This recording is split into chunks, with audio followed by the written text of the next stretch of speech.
Ces sociétés holistiques étaient marquées par une confiance absolue dans les institutions. Moi, on m'a fait entrer à l'école un peu comme aujourd'hui j'entre dans un avion. C'est-à-dire qu'on a bouclé ma ceinture de sécurité, mais à aucun moment mes parents ne se seraient permis d'aller donner des conseils aux pilotes. Pourtant, mon père était d'extrême droite et mon instituteur était communiste. Entre mon père et mon instituteur, il n'y avait strictement aucune complicité idéologique. C'est le moins qu'on puisse dire. Mais jamais mon père ne se serait permis la moindre remarque sur la compétence de mon instituteur. Et si mon instituteur avait dit à la fin de ma classe de 7e, le petit Mérieux pourra pas aller en 6e, il doit aller faire un apprentissage, mon père aurait dit évidemment oui. Chaque fois que je revenais avec une punition, mon père doublait la punition. Et si j'avais eu le malheur de dire le moindre mot dans la famille contre mon instituteur, mon père m'aurait immédiatement sanctionné. La confiance envers l'instituteur était totale dans ces sociétés holistiques parce que les instituteurs incarnaient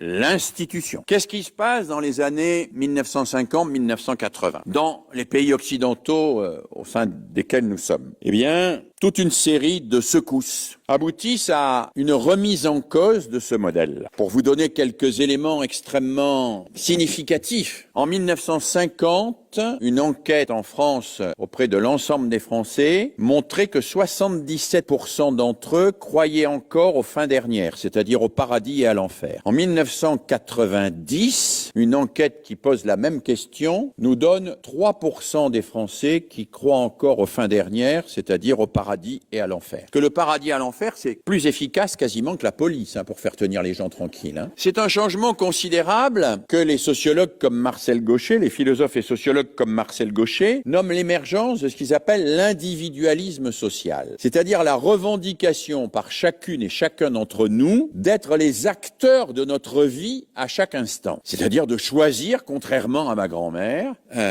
son conjoint, son métier, etc., etc. De choisir tout. D'où le fait que l'on n'installe plus son enfant dans la classe comme on s'installe dans un avion, mais qu'à peine l'enfant est-il installé dans la classe, qu'on va donner des conseils au pilote pour lui dire là, vous ne pensez pas qu'il faut mettre les gaz un peu à gauche ou à droite. Là, vous ne pensez pas que vous êtes un peu trop sévère. Là, vous ne pensez pas que vous êtes un petit peu en retard par rapport au programme, etc. Je vous fais remarquer d'ailleurs que ce comportement, il est très largement partagé par les enseignants eux-mêmes quand il s'agit de leurs propres enfants. Ils n'y dérogent absolument pas. Ils sont d'ailleurs les mieux placés pour connaître les codes et toutes les statistiques montrent, en tout cas c'est vrai pour la France, je ne sais pas ce qu'il en est pour le Luxembourg, que dans l'école française, les élèves qui réussissent le mieux sont les fils et les filles d'enseignants. L'école, me disait quelqu'un récemment, on voit bien que c'est fait pour les fils et les filles d'enseignants. Heureusement qu'ils sont généreux, ils en acceptent aussi quelques autres.